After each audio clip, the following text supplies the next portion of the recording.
pagi anak-anak ibu, apa kabar kalian semuanya? Semoga kalian senantiasa diberikan kesehatan oleh Yang Maha Kuasa. Selamat bertemu kembali dengan Ibu Remina Tarigan, guru bidang studi sosiologi.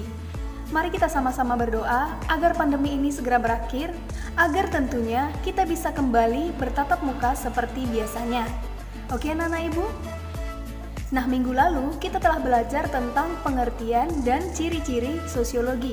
Nah, untuk pertemuan kali ini, materi yang akan kita pelajari adalah tentang hakikat dan objek kajian sosiologi. Sebelumnya anak-anak ibu, jangan lupa kalian persiapkan pulpen dan buku catatan kalian, agar tentunya setelah ibu menjelaskan, kalian bisa memindahkannya ke buku catatan kalian masing-masing.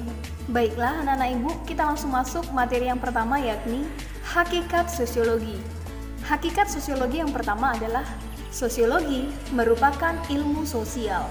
Nah, namanya juga sosial, berarti berhubungan dengan masyarakat. Jadi, dalam hal ini, sosiologi sebagai ilmu sosial artinya sosiologi membahas segala hal yang berhubungan dengan masyarakat. Seperti misalnya, masalah-masalah sosial yang terdapat dalam kehidupan masyarakat.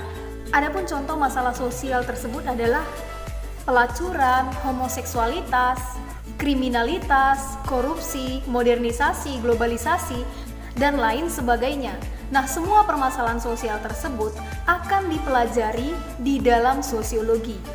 Karena masalah sosial tersebut tentunya berhubungan dengan masyarakat. Nah, itu adalah hakikat sosiologi sebagai ilmu sosial. Hakikat sosiologi yang kedua adalah sosiologi merupakan ilmu kategoris, bukan normatif. Nah, kategoris maksudnya di sini adalah tidak menjadi suatu keharusan. Sedangkan normatif maksudnya di sini adalah menjadi suatu keharusan. Jadi dalam hal ini anak-anak ibu, sosiologi merupakan ilmu kategoris, maksudnya sosiologi membahas tentang apa yang sedang terjadi pada saat ini, bukan membahas tentang apa yang seharusnya terjadi. Contohnya adalah masalah sosial yakni pelacuran, di mana dalam hal ini sosiologi membahas tentang seperti apa itu pelacuran dan faktor-faktor apa yang menyebabkan seseorang itu menjadi seorang pelacur. Dan dalam hal ini, sosiologi bukan membahas tentang seharusnya seseorang itu tidak menjadi seorang pelacur. Itu maksudnya, sosiologi merupakan ilmu yang kategoris, bukan ilmu yang normatif. Hakikat sosiologi yang ketiga adalah sosiologi merupakan ilmu pengetahuan murni, bukan ilmu terapan. Ilmu pengetahuan murni artinya ilmu yang bertujuan untuk mendapatkan pengetahuan terhadap suatu hal. Sedangkan ilmu pengetahuan terapan artinya ilmu yang bertujuan untuk menggunakan pengetahuan yang kita miliki untuk memecahkan suatu persoalan dalam kehidupan masyarakat. Jadi dalam hal ini, sosiologi merupakan ilmu pengetahuan murni dan bukan ilmu pengetahuan terapan. Maksudnya adalah sosiologi digunakan untuk mendapatkan pengetahuan yang mendalam tentang masyarakat, dan bukan untuk menggunakan pengetahuan yang kita miliki untuk membantu memecahkan segala persoalan yang terdapat dalam kehidupan masyarakat.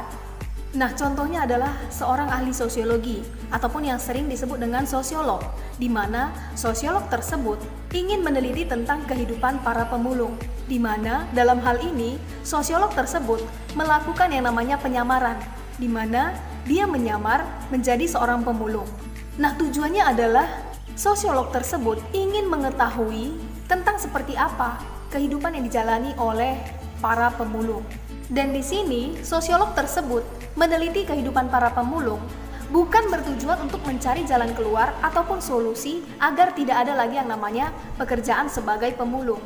Nah, kalau sosiolog tersebut tujuannya adalah untuk mencari jalan keluar ataupun solusi terhadap permasalahan yang dihadapi oleh para pemulung, maka ilmu pengetahuan tersebut dapat dikatakan ilmu pengetahuan terapan.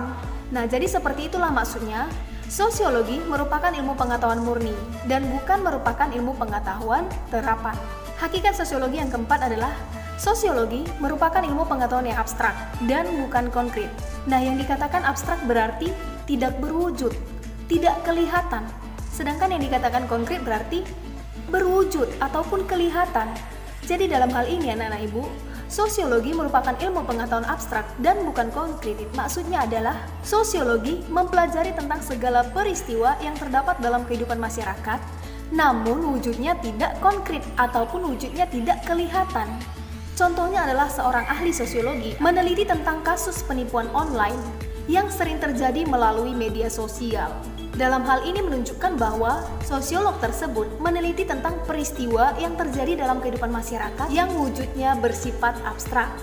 Nah, dalam contoh kasus tersebut dapat dikatakan bersifat abstrak dikarenakan wujud para penipu yang melakukan penipuan secara online tersebut tidak kelihatan. Walaupun sebenarnya pada kenyataannya kasus tersebut benar terjadi. Nah, itu maksudnya sosiologi merupakan ilmu pengetahuan yang abstrak dan bukan konkret. Hakikat sosiologi yang kelima adalah sosiologi bertujuan untuk mendapatkan pola-pola umum.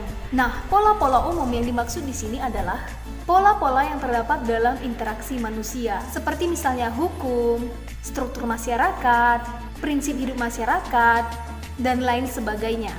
Hakikat sosiologi yang keenam adalah sosiologi merupakan ilmu pengetahuan yang empiris dan rasional. Yang dikatakan empiris adalah berdasarkan observasi ataupun pengamatan terhadap kenyataan yang ada. Sedangkan yang dikatakan rasional adalah yang masuk akal ataupun yang dapat diterima oleh akal sehat manusia. Nah, contohnya adalah ketika seorang ahli sosiologi ataupun yang sering disebut dengan seorang sosiolog melakukan sebuah penelitian tentang kasus pelacuran di suatu tempat, di mana dalam hasil penelitiannya menunjukkan bahwa seorang perempuan mau bekerja menjadi seorang pelacur dikarenakan faktor ekonomi, di mana perempuan tersebut memang benar-benar hidup dalam garis kemiskinan. Hal itu dibuktikan oleh sosiolog tersebut, yakni dengan cara melakukan observasi secara langsung ke tempat kediaman pelacur tersebut. Dan hasil observasinya menunjukkan bahwa perempuan tersebut tinggal dalam kondisi rumah yang sangat memprihatinkan. Jadi sosiolog tersebut menyimpulkan bahwa berdasarkan hasil observasinya, masuk akal bila alasan perempuan tersebut mau menjadi pelacur dikarenakan faktor ekonomi. Nah, seperti itulah yang dikatakan dengan sosiologi merupakan ilmu pengetahuan yang bersifat empiris dan rasional. Sekarang hakikat sosiologi yang ketujuh adalah sosiologi merupakan ilmu pengetahuan yang umum dan bukan khusus.